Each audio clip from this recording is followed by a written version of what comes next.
It's a matter of history now. And what I'm glad about with the podcast, it's not in a book somewhere that's just going to sit in the library and nobody's going to read it. Those voices are up in the ether and they will remain there until the earth falls into the sun. So anybody going forward who wants to write something about the murder of Martin Luther King is going to have to deal with those people, those voices, those witnesses that we gathered there. You will not be able to go around it and not deal with it.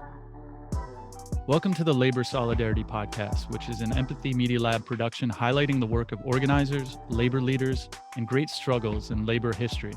My name is Evan Papp, and I'm the executive producer of Empathy Media Lab, which publishes content on labor, political economy, art, and culture, and we're a proud member of the Labor Radio Podcast Network. Today, I'm speaking with Bill Klaber, who is the host of the MLK Tapes, a true crime podcast from Tenderfoot TV and iHeartMedia that explores never-before-heard details about what happened to King on the day of his death, with rare recordings of eyewitness testimonies and new interviews with people who were there to reveal the true story of the plot to kill Dr. King. Bill is also an author, part-time journalist, and co-host of the podcast, The RFK Tapes, and he is co-author of Shadow Play, The Murder of Robert F. Kennedy, and author of the novel, The Rebellion of Miss Lucy Ann Lubdell. Bill, thanks so much for your time. You bet. So I wanted to interview you for the Labor Solidarity Podcast because King was in Memphis to organize the sanitation workers, and he was heading into the summer of 1968's Poor People's Campaign March on Washington, which was demanding an economic bill of rights, which I've been very interested in. And King was seeking to unite the trifecta of labor, civil rights, and anti-war. And I listened to the MLK tapes, and I was just blown away with how well it was put together and how well it just eviscerates the official narrative while providing a glimpse of the forces aligned against everything King stood for. But before we go into the MLK tapes, could you share with the audience a little bit about your background and how you got interested in producing this podcast? Well, I'm not an academic, and I'm not really particularly a researcher. I'm just a person. I live in upstate New York, but I did, in 1990, I got involved in the murder of Robert Kennedy. I heard that there was a group of people, the files in the RFK caves had been kept secret by the police. I should back up, but in 1968, Kennedy is murdered at the Ambassador Hotel. And Sirhan is caught gun in hand, and he's a little spacey, doesn't seem to know why he's there, but eventually he says he did it. He offers a motive and says he acted alone. Slam dunk, right? Yeah, well, except that the police refuse to open their files. And, if it's Sirhan acting alone, what's the big secret? And they just wouldn't do it. And for 20 years, they wouldn't open their files. And there were a lot of lawsuits and hearings in Los Angeles. And finally, the state opened the police archives. And I joined a group of people who started going through the finally opened police files. And it was a huge undertaking. It's massive files and lots of audio tapes. And what became apparent was that the police kept the files secret because it was a complete record, an unrelenting record of their crimes in the case of fabricating evidence, destroying evidence, and coercing witnesses. It's shocking. And when you finally started looking at the evidence, it appears to have virtual certainty that 2 guns were firing in that pantry, and very, very likely that none of the bullets from Sirhan's gun ever struck Robert Kennedy. Well, this is amazing, stuff to find 20 years after the case is over. At that point, as part of what I was doing with these people, I got in to talk to Sirhan. And I found a very intelligent, responsive man who had been in jail his whole adult life, for a crime he had no memory of committing. He was there, he had a gun, he was shooting, but he doesn't remember. And, most people, and myself included, would say, well, you did it, you don't remember. I don't care. But when the evidence starts to show some other explanation for what's going on there, like a second gun shooting, you have to ask yourself, why doesn't he remember? But in any case, Sirhan couldn't really help us untangle many of the mysteries of this case because he really didn't know much. But this group of people put together a request to the grand jury in Los Angeles, asking the Los Angeles County grand jury to investigate the LAPD for willful and corrupt misconduct in the murder investigation of Robert Kennedy.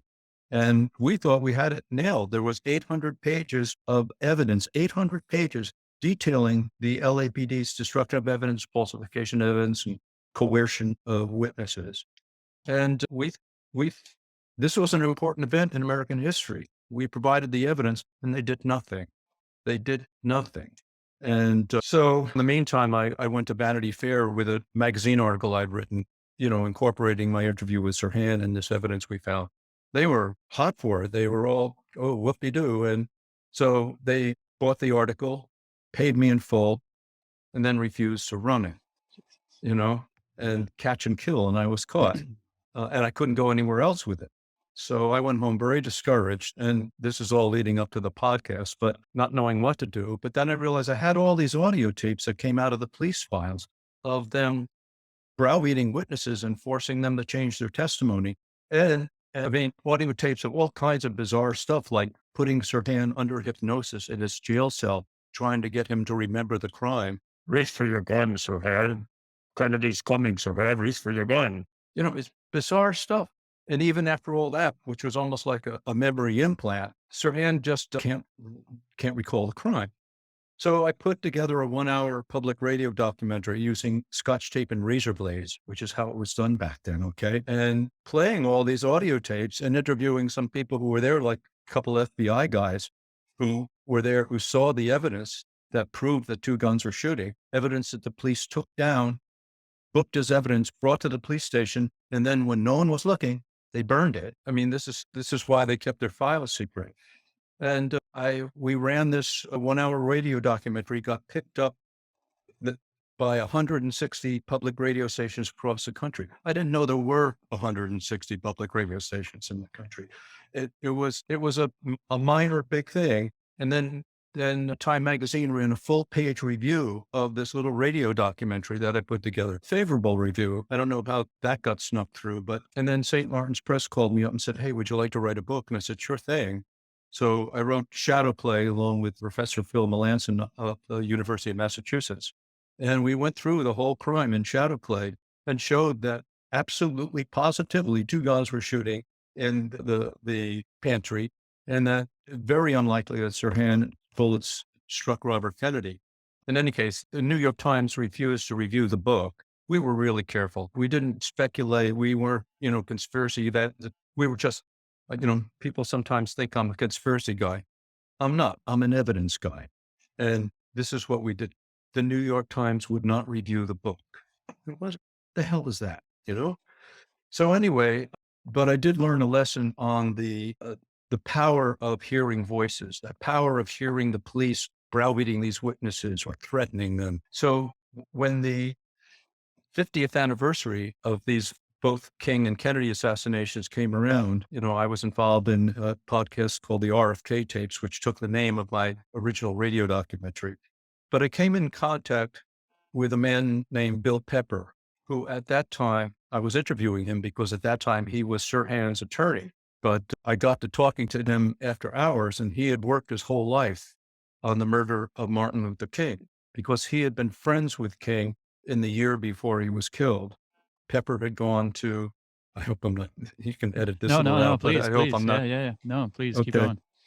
But Pepper had, as a young man, an extraordinary young man, and a great athlete, baseball player, basketball, got an Ivy League education because he could throw a really great curveball, and got sent to Cuba on some team and got to know Fidel Castro and hung out with Che Guevara. I mean, how many people do you know that hung out with Che Guevara? Incredible guy. And he sent himself to Vietnam. He got a letter of introduction from the Cardinal Spellman and the guy who owned the Reader's Digest, two really, really conservative guys sent on to Vietnam, having no idea what he was going to come back with. And he came back with these photographs of horribly burned children. It was just heartbreaking by napalm and white phosphorus and basically war crimes that were being committed in our name. And no one was paying any attention to that at this time. It was all light at the end of the tunnel, the briefings, how many Viet Cong we had killed this week, la-da-da-da. And Pepper went around the country, took all these photographs, and came back, and no one would publish them. Nobody. And finally, he found Ramparts magazine, and they agreed to publish these pictures. And Martin Luther King saw Bill's article and called the Children of Vietnam and saw the pictures and said, I've got to meet this guy. And so a year before King came out against the war, he met with Bill Pepper. And Pepper described it to me. He said King started to weep when he was looking at these pictures. So that's how Bill Pepper got to know Martin Luther King. And he worked with King in the last year of his life. And when King was murdered, he just became distraught, discouraged. And he believed the official explanation, as most people did, as I did, everybody did, basically. They finally caught the guy and he said he did it. And he was said to be this giant racist, and da da da da. And so Bill Pepper believed that James Earl Ray, acting out of hatred, had killed Martin Luther King. And then some years after the crime, he'd gone back to law school, gotten a law degree, and some years after the crime, he gets a phone call from Ralph Abernathy, who's King's number two. And Abernathy says to him, I want to go talk to this guy, Ray, because I'm just having a lot of bad feelings about all this. I don't think we're being told the truth here. So Pepper agrees to go to interview Ray in prison with Abernathy. And they go up to Brushy Mountain State Prison and they talk to him for 5 hours. And they come away with a feeling that this guy didn't shoot Martin Luther King. They don't know how all the pieces fit, but they come away with a definite feeling that Ray did not shoot King as he said he did. And so Pepper then devotes the next 40 years of his life investigating the murder of his friend, Martin Luther King. And once people started hearing that there was somebody investigating and asking questions, yet with the police, people started coming forward. And they'd come forward and tell Pepper what they knew or what they saw or what they heard. And each time somebody came forward, Pepper sat them down and recorded them and put them under oath and recorded them. So those they become affidavits in a way, just as if it had been spoken in court.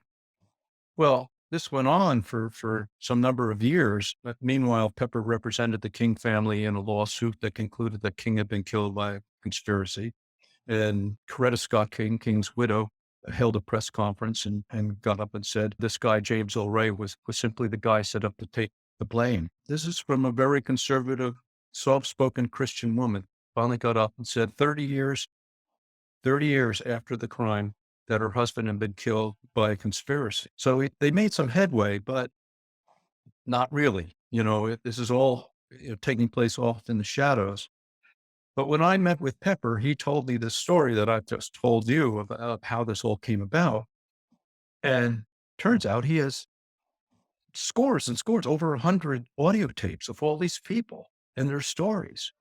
And, and I'm thinking again back to the power of that documentary that I did in 1993.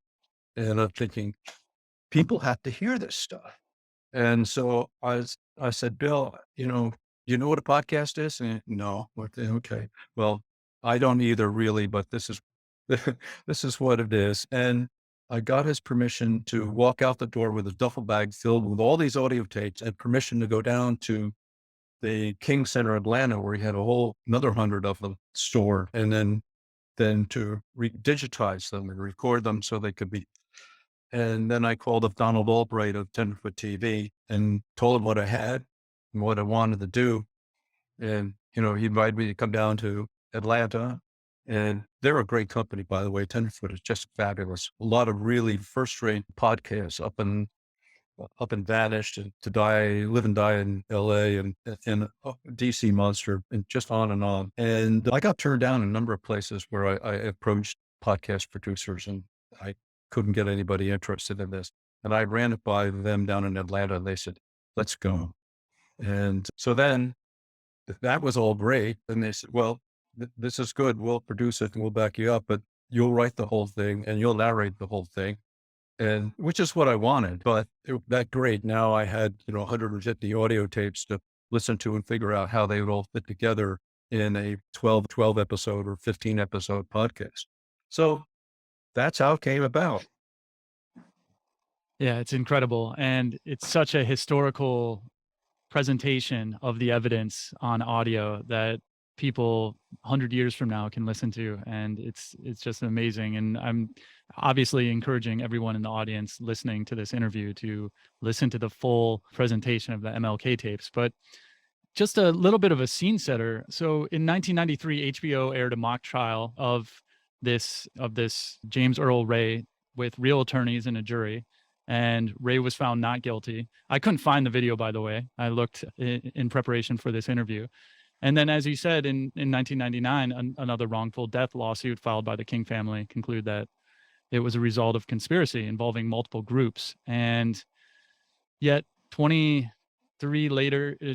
years later after that, there's still many people just completely unaware of all this evidence that's been presented. So it's so amazing that your team has been able to bring this back up with you leading it. But if we could begin in Memphis, because I don't know exactly where we want to go with this, but it is, what is it, 14 interviews and one bonus episode. But in Memphis at that time, King was going down there to organize sanitation workers. And Memphis was just a cesspool of mafia and FBI intrigue. And there's just so many contradictions in evidence and witnesses throughout that you present. And one of the things that I learned about was that King, whenever he went to Memphis, he had an all-black 8-person security team that accompanied him wherever he went. And they were reassigned on that fateful day. The FBI put out a press release to get him to criticize him for not staying in a black hotel, and said he should stay in the Lorraine Motel, which is very, bizarre. And then there was the people running the Lorraine Motel that King was initially placed in the bottom floor, and then they asked him to go to the top floor. And then even James Earl Ray, he pled guilty based on this conspiracy charge of murdering Martin Luther King. And then 3 days later, he recanted his plea and never confessed to the crime. So these are just some of the things that you just lay out and just hammer home that there is a lot of illegal criminality going on in our so-called justice system. Yeah, it was, I mean, all those things of him being maneuvered down to the Lorraine, and this was a document that came out of the FBI files. When I talked to James Lawson, who was a friend of King's, and Reverend Lawson, who was the guy who invited King to come to Memphis to help the sanitation workers. And Lawson was just, he noticed the week before the murder, these articles started appearing. Why is King staying in white hotels? Why isn't he at the Lorraine? And he was wondering, what the hell is that all about? And then it comes out after Hoover dies, they start going through the FBI files, and the original press release, composed by the Dirty Tricks Department of the FBI, comes out where they composed this whole article and gave it to, quote, friendly newspaper resources to embarrass King and basically force him to go down to the place where an ambush awaited. And when we talked to I didn't talk to him, but when we had the recording of Jerry Smith, who was the police captain, black police captain in Memphis, who was head of the security detail, which was not called to guard him that time, and no reason was ever given. He said they would never have, if they were assigned, they would never have let him stay at the Lorraine because of the access to the rooms outside, just completely exposed. They said they like the Admiral Benbow or the Rivermont, which were hotels where you had interior access to the rooms. They could guard at night, which they did. They guarded King day and night in these hotels, but they couldn't guard it. Well, they weren't even called, but they would not have let him stay at that hotel if they had a say in it. It was remarkable, but that little thing comes out of the FBI files. And so their fingerprints are on this thing. And the other thing is that, there were two black firemen in the fire station across from Lorraine who were told the day before King was to be killed that they had to go to other fire stations in the city that next day. For no reason, just they had been cleared out. There was a black police detective, Ed Redditt, who was surveilling King's room from the back window of the firehouse, who was told to go home an hour before King was murdered. He's taken off the job. And then there are a couple guys with flashing Army ID that were allowed to go up to the roof of the firehouse to photograph the Lorena Motel on just what happened to be the day that Martin Luther King was killed. Now, these things individually or even all together don't prove that there was a conspiracy. But if they were table setting for a murder, then the finger of guilt points back to the people that could make these things happen. Who had the power to send Ed Reddit home? Who had the power to tell the Black security detail not to form for that day? And that's what these things tell you. They point the finger back at the people who had the ability to pull these things off. And who had the power to destroy the crime scene by cutting down the bushes? And Yeah. who out of their right mind would think that James Earl Ray could fire a shot from this bathroom window in the Lorraine Motel? It's just absurd. Could you talk a little bit about the supposed sniper's nest of James Yeah. Earl Ray? It's really great. The Civil Rights Museum is in Memphis, the National Civil Rights Museum that was built into the old Lorraine Motel. It's a fabulous piece of work, and I encourage anybody to go down there. The history of slavery and the civil rights movement.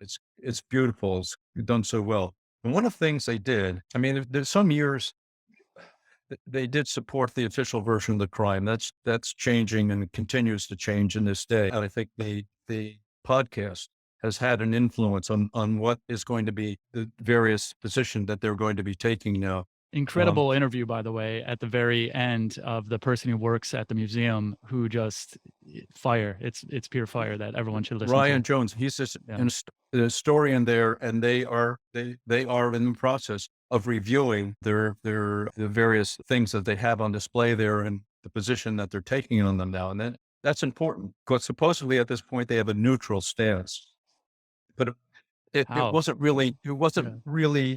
neutral.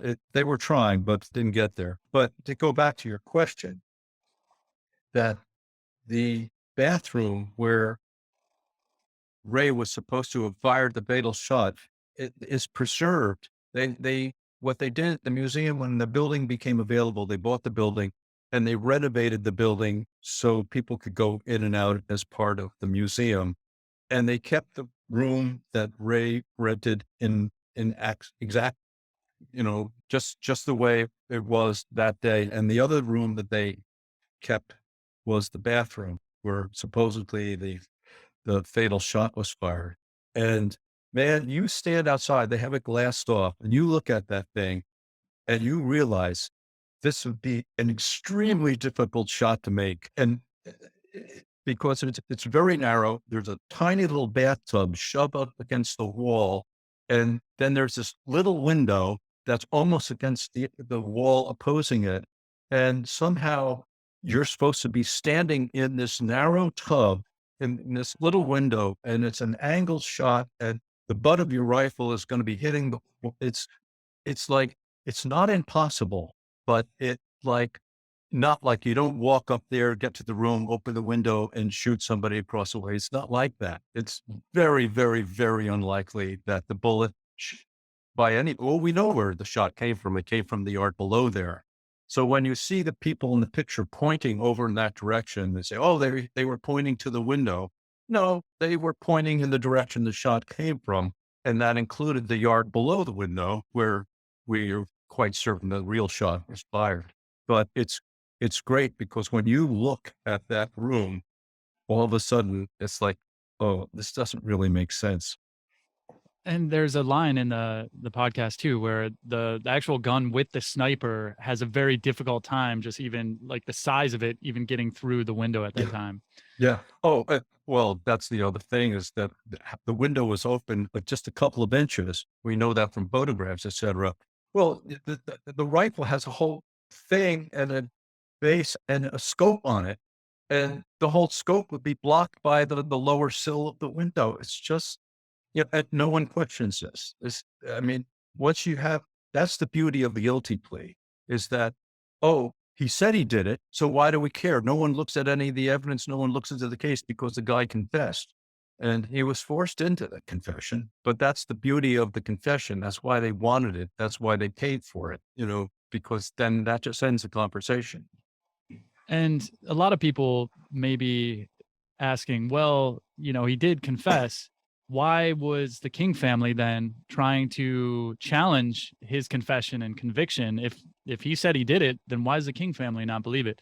And you bring in attorney Art Haynes Jr. and his father were the first people to represent James Earl Ray at the time when he said he didn't kill King. And they prepare for trial. They discover there's serious problems with the state's evidence and that it's a slam dunk that he's going to get off. And then Ray says, I'm not going to go with you anymore. I'm going to go with this guy, Percy Foreman. Could you talk a bit about who this scoundrel was? Oh, God. Yeah, Percy Foreman was a big time celebrity attorney. Really self-made man, put himself through law school. He really smart. He knew how to talk to juries in a way that they like to be talked to. And he was a total crudhead sham thief. But virtually everything he ever said about the MLK crime and James Earl Ray was a lie. It's almost like Trump. You can't tell a straight story. There's got to be a lie involved in it somewhere. Percy Foreman was famous at that point. He had defended any number of rich celebrities on murder charges, or not celebrities, well-known people, and gotten a lot of them off. In fact, most of them off. And again, it was because he had this manner that the juries just loved to watch him work. And he shows up on the weekend before the trial is to begin, and he's allowed into James Earl Ray's cell, and which was against the law. And Ray's attorneys would have to give permission for that to happen, but they weren't. And he spends that weekend sweet talking James Earl Ray. Oh, these guys, you know, Ray had a few dissatisfactions with his first lawyers, although they treated him very well, but he wanted to testify. And they said to him, we can't guarantee that we're going to let you testify because there's a lot of dangers when a defendant takes the stand, especially a defendant with a criminal history, because you get up on the stand and they can take you through every crime you've committed and everything you've ever done. And by the time they're done with you, that's all the jury will think about. And you're just this criminal, and, you're going to get what you deserve. And so, you got to let us put this thing on. You'll take the stand if we feel the case is in such a position that you need to, but we can't guarantee that you're going to. Well, Ray was put off by this. And Percy Foreman said, well, and there was also a matter of contracts for publishing rights and stuff like that. And which was how they were financing the defense. I mean, Haynes and father weren't poor, but they weren't exactly rich either. And they needed to get the money from somewhere. So Percy Foreman comes and says, I'm so rich, I don't need publishing rights. And I know what to do with these guys. These guys are going to, and he badmouths them and influences Ray's. I've gotten so many people off, this is going to be the easiest case I ever argued. So he got Ray to change his mind, and he let the Haynes father and son go and took on Percy Foreman, who then first of all, took over the publishing rights that Haynes had. So he lied about that. And then he did nothing, not a thing investigating. He did no preparation. He just disappeared for a month or two and then showed up and said, oh, gee, you're going to have to plead guilty. I can't defend you and I won't defend you and blah, blah, blah, blah. And finally, and then the judge said, well, you can't change attorneys at this point. You've done it one time already. And if you fire this guy, we're just going to put on a public defender and he's going to have to go to trial right now anyway. So he had no options. And so then what the deal was that he would plead guilty, but Percy Foreman would give him something like $500 to go hire another attorney and overturn the plea. And so he did. He pled guilty. And 3 days later, he wrote to Judge Battle asking him to overturn the plea. He wanted to go to a real trial. And Battle was going to rule on that. and then dies suddenly at his desk. Bill Pepper said that he was told that he actually collapsed. The document he was going to sign was actually on the desk that he collapsed on. I don't know if that's true or not, but Yeah. it sounds true to me. But in any case, Judge Battle dies, and there are people who think that it wasn't an accident that he died. They really, really, really didn't want a trial. Yeah. And, because when a trial comes, you don't know what's going to happen. You don't know what There's witnesses are going to discovery. show up. Yes. So Battle dies, and the next judge that takes his place, says, no, you're not getting a trial. And that's the end of it. But, the whole beauty of the guilty plea is that it ends the conversation in the public mind. And he didn't plead guilty. As I understand the podcast, is that Percy Foreman was saying, look, some of the people that, got you this Mustang and you that were involved with the assassination, even if you were involved with it, you are now guilty of the conspiracy to kill King, which is the same as pulling the trigger. And they're going to fry you for that. So you got to plead guilty, even though he's then said right afterwards, he's like, I never shot this guy, like I was with some of these people that I don't know who exactly they were, but yeah. Yeah, it's called felony murder. If you commit a felony with someone, and even though it's not part of the plan, they shoot the clerk of the store you're robbing, and he dies. Well, you're on for that murder, and so that's something else that Foreman was trying to do with James O'Reilly. But of course, we have a witness at the end of the podcast who comes on and tells us what the real deal with Percy Foreman was, and that he was paid $125,000 if he could get in and get ready to plead guilty, which is what he did and what he was paid to do. And this guy actually carried the satchel with the $125,000 down to Foreman's office and handed it to him. I mean, that's incredible that we have H.L. that on Hunt's tape. personal guy. Yeah. And that at the end of the podcast, it's kind of like, where are you going with this? Where are you going with this? And you just tie it in so perfectly. Just it's open and shut. But let's go a little bit further. And Percy Foreman also purges he perjures himself during the House Select Committee on Assassinations, where they're asking him about writing this Look magazine article, I believe. And he's saying, well, and he just contradicts himself that he never wrote it after Right. he said he wrote it. Right. The man lies at every opportunity. There's just, he after the trial, he went out on the street, and they were all asking him questions. And he said, I saved this young man's life. This is why I came on to the case, to save this young man's life. Well, actually, no, they already had a plea deal offered. If they wanted to do a plea deal, Art Haynes, the original attorney, said, oh, we could have gotten a plea deal like that. That we were offered a better one than the one he took. So, and Ray didn't want a plea deal. Ray wanted to go to trial. And Foreman said, oh, that was always the plan. I came on and I promised him I'd get his life spared and we do a plea deal. That's an enormous lie. That was always the plan, he said. No, it wasn't.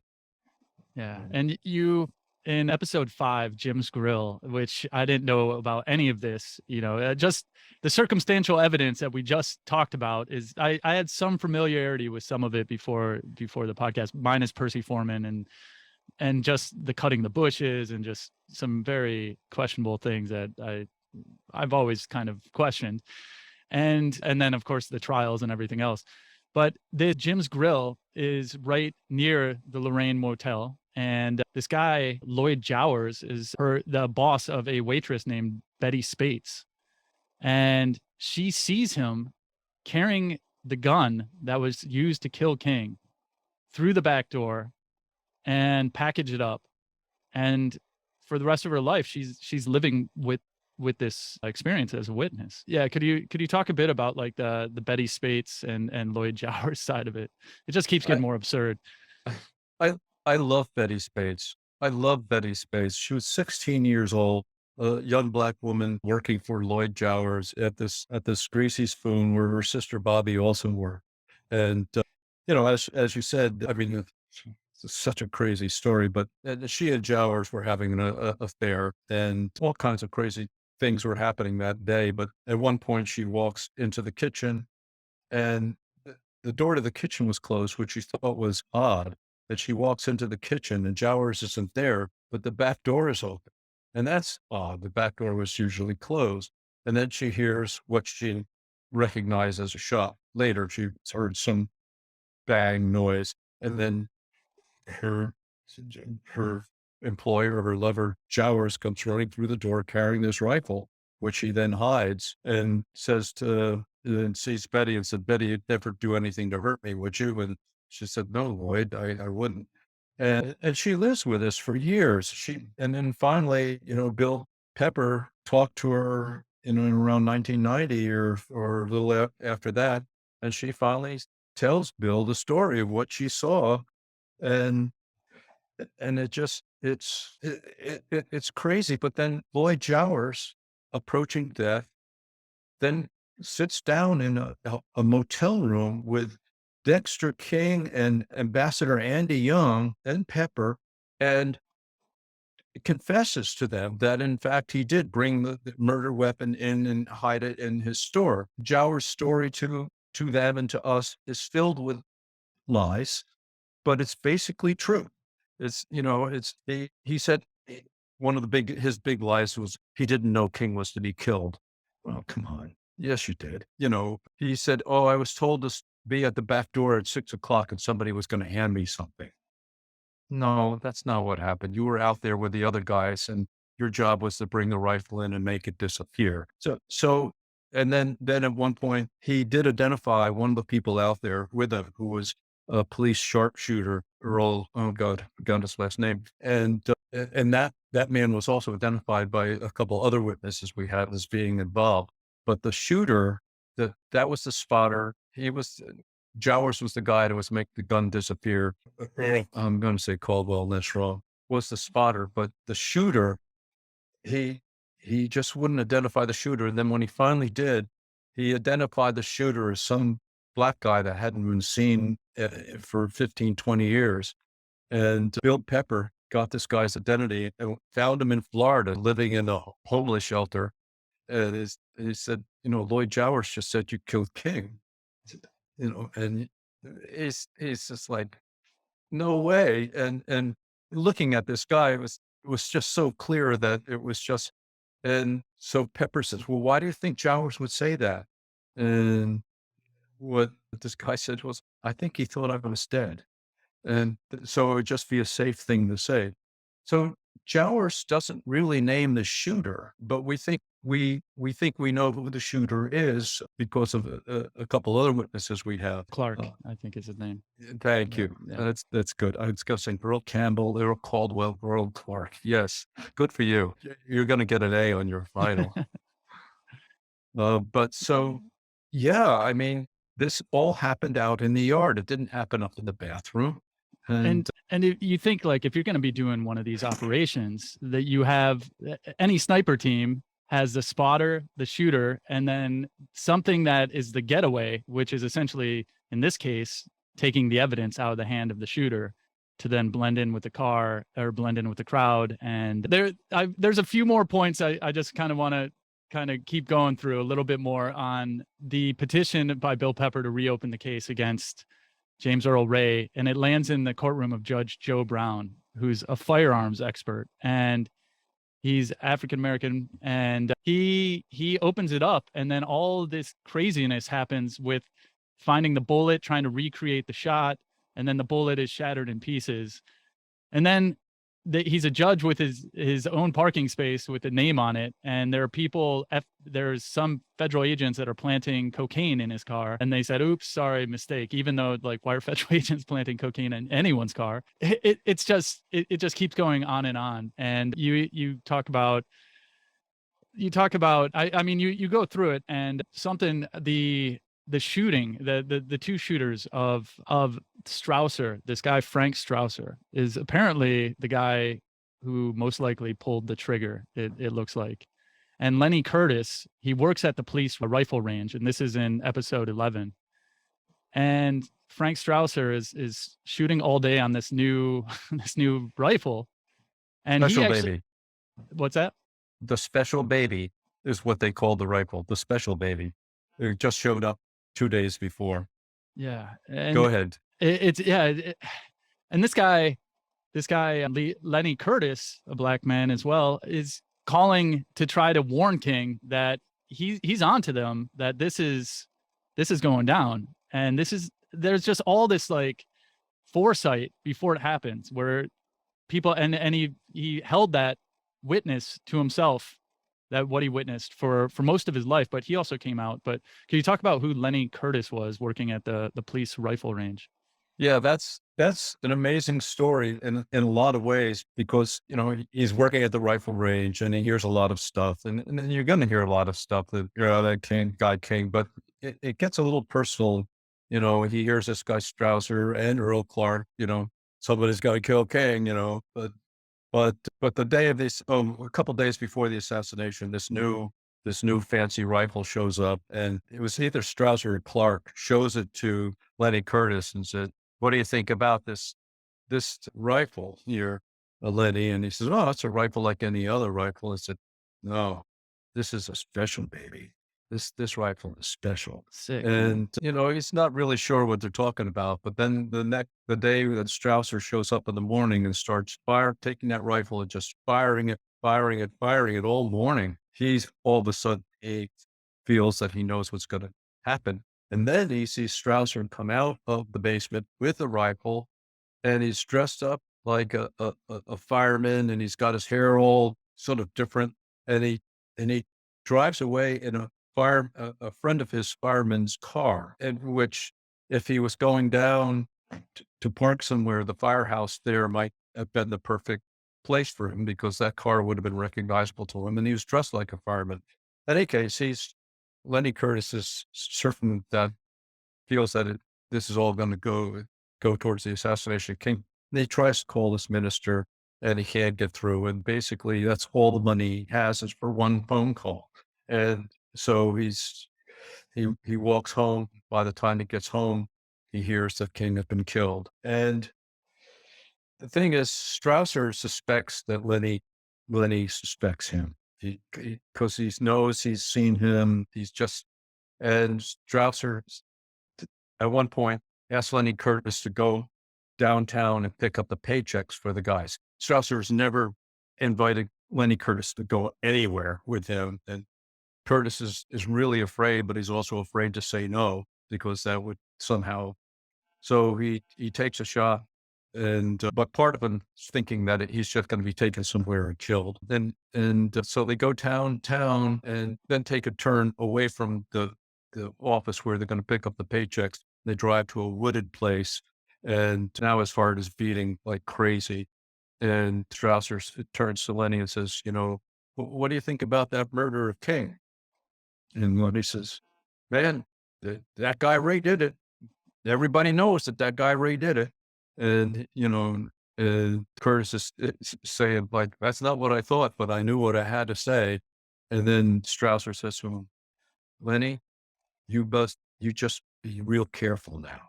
And it's left at that. He's not shot. Although there are two incidences where Lenny Curtis feels that Strausser was in fact trying to kill him. But the part of the story that I like is that Pepper finds out from a friend of Curtis's that he has a story to tell. And Pepper gets a hold of Curtis and he said, "Would you please tell us your story? It's really important." And Curtis has been afraid all his life. And he finally agrees on two conditions. One, that Martin, the oldest son of King, that Martin King III be there when he tells everything he knows. And the other is that it can all be taped on video and audio, but it can never be released to anyone until after he's died. Now think about that. That's that says something about how the fear that he still feels and also about the truth of what he's talking about. So Pepper agrees and he keeps his agreement, but finally, he dies. Lenny Curtis dies, and our listeners get to hear what Lenny Curtis had to tell Bill Pepper and Martin King III on that day. They all got together and recorded that. It's quite something. Yeah, it's an incredible interview. A few more questions before I want to talk about a few things outside of the MLK tapes, but You also put together a witness, John McFerrin, and this Dixie Mafia and the Ku Klux Klan and the Masonic Order.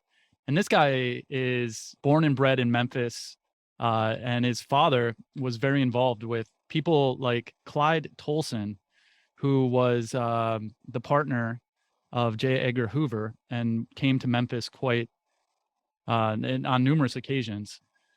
And it just kind of opens the window into this world of this guy and how they ran Memphis at that time. And can you talk a bit about just like that? What was Memphis in the 1960s? That King is going to organize these sanitation workers, and this is the type of mafia police state that they're facing. Yeah, I mean that witness, Ronnie Lee Atkins, is he came up from Texas with his lawyer Robert Tolan, and sat down with Bill Pepper, and for 7 hours spoke about the scene of the Dixie Mafia and Clyde Tolson and how things were run in Memphis, and how his entire family was complicit in the murder of Martin Luther King. It's extraordinary. His older brother, his father, who was dead finally when King was killed, but had been involved in the planning, and his mother was also involved. I mean, 7 hours of this guy just talking, and it's so engaging. The stories he tells are so funny, and I mean, yes, they're funny. But it's also, yes, there was the real mafia, the Italian mafia, and then there was the Dixie mafia, who were the criminals who weren't Italian, and they had both of these things going on, and they didn't really fight amongst themselves. They kind of left each other alone, and then when they'd share in various operations and each take a cut and stuff. But and then when they were by themselves, they curse these guys, the other guys out, the wops and all this stuff. But when there was something to be money to be made, they'd go in together. And so, yeah, and the police department was extraordinarily corrupt. And then the guy who took the police department over just 6 months before King was killed was, a former FBI agent who basically, worked with in Hoover's office for 7 years. So this is now the FBI is now essentially running the Memphis police. It's Yeah, quite a mix, yeah, and it wasn't a nice place to be, if particularly if you were black, because the, not letting the sanitation workers form a union or give them a living wage, and that was like keeping them in this. And finally, when they went on strike, they paraded through Memphis with signs saying, "I am a man," and they would not have. They finally did win the right to unionize, but only after King was killed, and they realized they had to do something, but it was, yes, it was not a nice place. yeah, and it's just wild. And correction, yeah, not John McFerrin, but Ronnie Lee Atkins. But even the idea of the planning that they were trying to create race riots to get King to come, just all of this conspiracy to bring this man to Memphis, and you lay it out so clearly with your team, and it's such an amazing and important documentary that everyone should listen to. And I do want to talk a bit about the production with working with Tenderfoot TV and iHeartMedia, the fact that they picked it up. And I a little side note, a lot of the commercials that come into it is better help online therapy to help mental health. I think you were reading some of those advertisements, and I think like it's almost, you hear this, and as people are actually trying to process it, it's kind of funny to hear that advertisement at least. But how do, like, for someone who's trying to create documentaries on such an explosive topic, could you just talk a little bit more? And you mentioned it at the beginning about working with Tenderfoot TV and how this came together.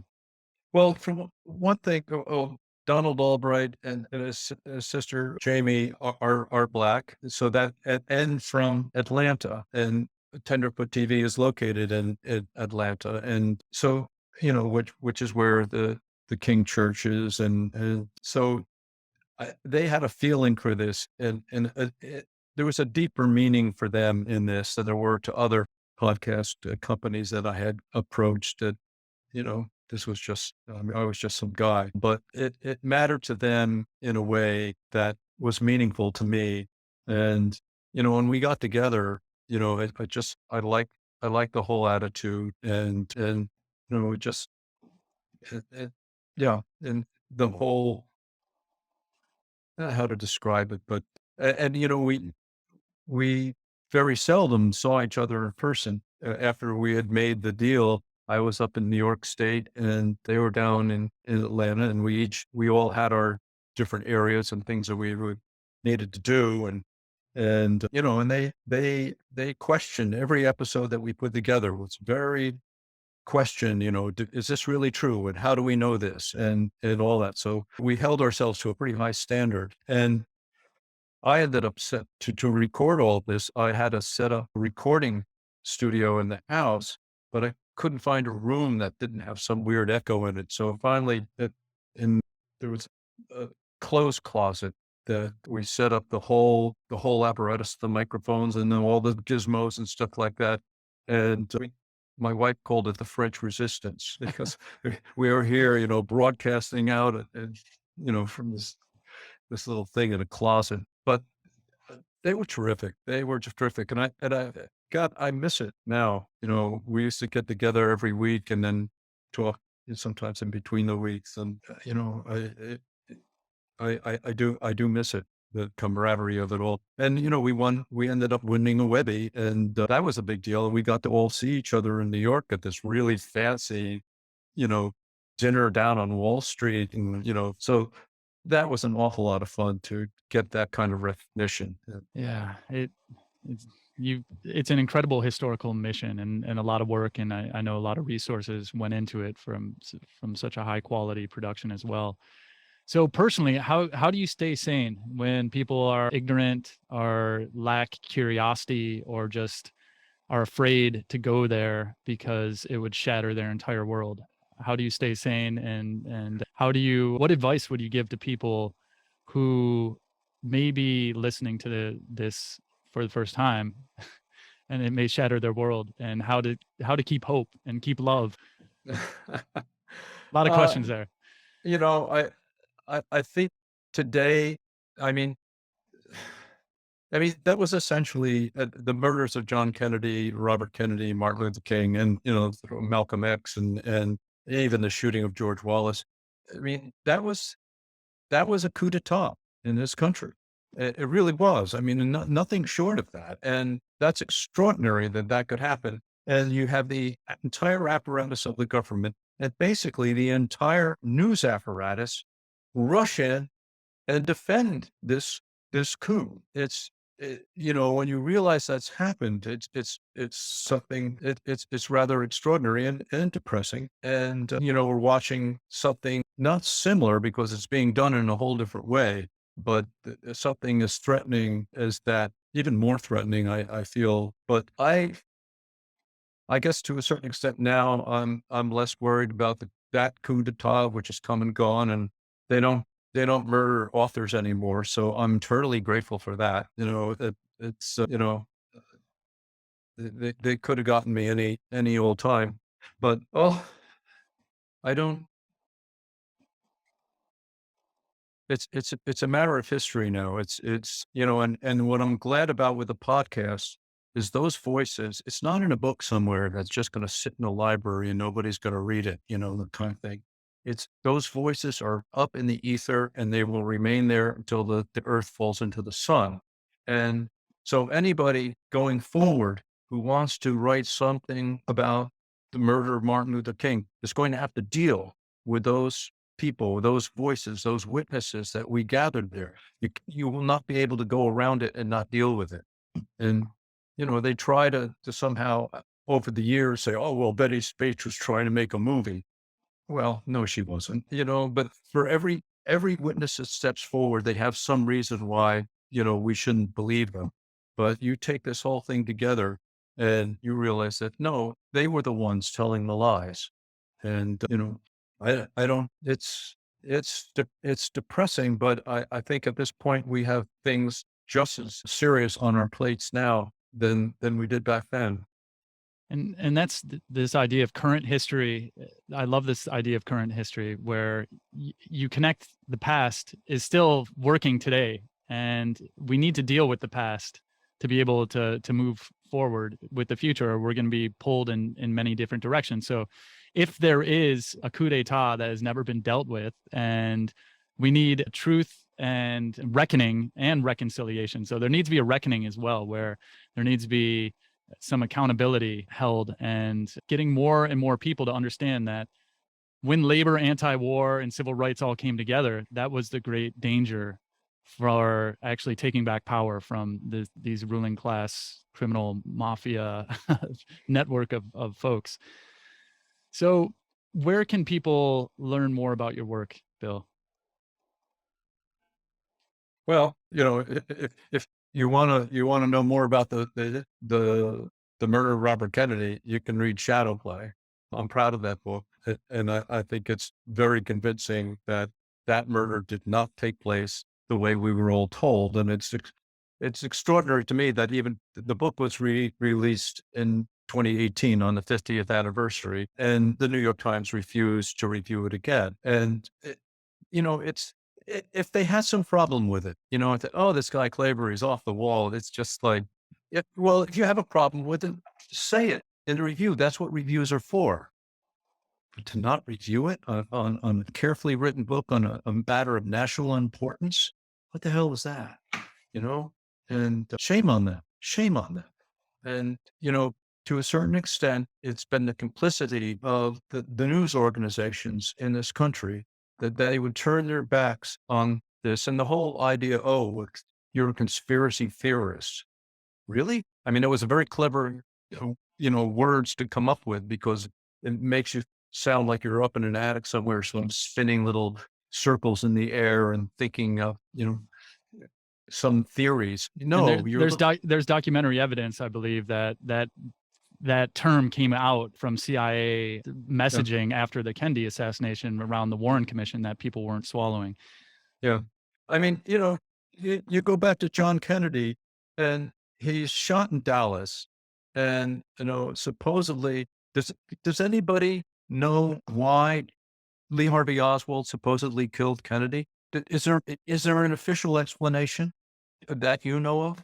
Other than him calling himself a patsy and being heavily involved with intelligence agencies. Right. No, So he's involved in, I mean, and which is covered up. there is no tape of his interrogation and no transcript of his interrogation. Now, what crimes do you know of, serious crimes you know of, that they interrogate somebody for a day and a half and keep no record of? What does that say? And you know what it says because they're asking questions and he's saying, "Well, call E. Howard Hunt. He knows who I am." And they're saying, "Oh my God, what are we going to do with this?" And you can imagine the phone calls going, "We got this guy and he's saying pretty incredible things." Well, you just hold him there. We'll figure something out.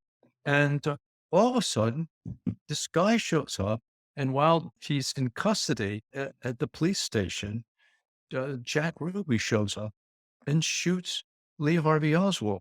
Do you know why Jack Ruby said that he shot Oswald?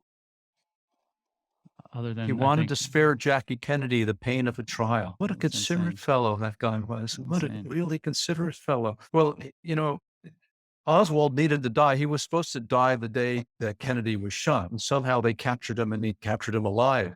And now what are they going to do with it? And because he had false defector to Russia and, false Cuban sympathizer and all He this got picked stuff. up at the airport when he came back by, I think, Yeah. a FBI or CIA agent, and was in New Orleans at a place that was a known FBI, CIA kind of headquarters. Yeah. Yeah. Campbell Street. No, Replay of Cuba. Yeah, it's offensive for anyone with a half of a concentration to look at this for just a little bit.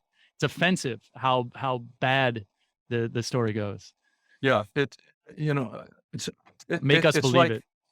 if you live in New York City and you come home one day and your apartment's been burglarized, and the moment you walk in the door, that's happened because all the shit is all over the place in the underwear and it's thrown. Well, that's the John Kennedy assassination. You just start looking at the evidence and it's everywhere that this was a conspiracy everywhere, and yet we have the Warren Commission report and the da da da da, and the complicity of the news organizations, and everybody's pretending that this didn't happen. Quite amazing, Yeah. actually, to live through that. And to live amongst our peers and fellow citizens that are lulled to sleep or hypnotized by the media or something else, or just too scared to pull the thread, or just too uncaring about the reality we live in to try to find the truth. Yeah, yeah, it is. It's a little discouraging. At my age, I've stopped worrying about things I can't control. But I'm happy I got a chance to throw a couple stones back at these guys. So that's what we've done. Well, Bill, thank you again for your time. And the MLK Tapes is just an incredible crime podcast. Everyone's interested in listening to crime podcasts these days. Everyone should take a look at the MLK Tapes. And thanks for putting this historical record together with your team. And you've done a service for all Americans interested in taking a closer look at the history of our country. And I just want to, in closing, let's remember what King was fighting for and why he was murdered. There was a poor people's campaign sought to address poverty through income and housing, for where everyone was going to be able to get a job and everyone was going to be able to be housed. And it was about uniting the races, not dividing the races. It was trying to get an economic bill of rights that was first mentioned under FDR. And it was an anti-poverty package that we still need today. And these are the people that we are going to be in the way. So the fight remains. But Bill, Klaber, thank you so much for your time. Evan, thank you. Terrific interview. You're really up on this stuff, and it was really a pleasure to be speaking with you today. Ooh.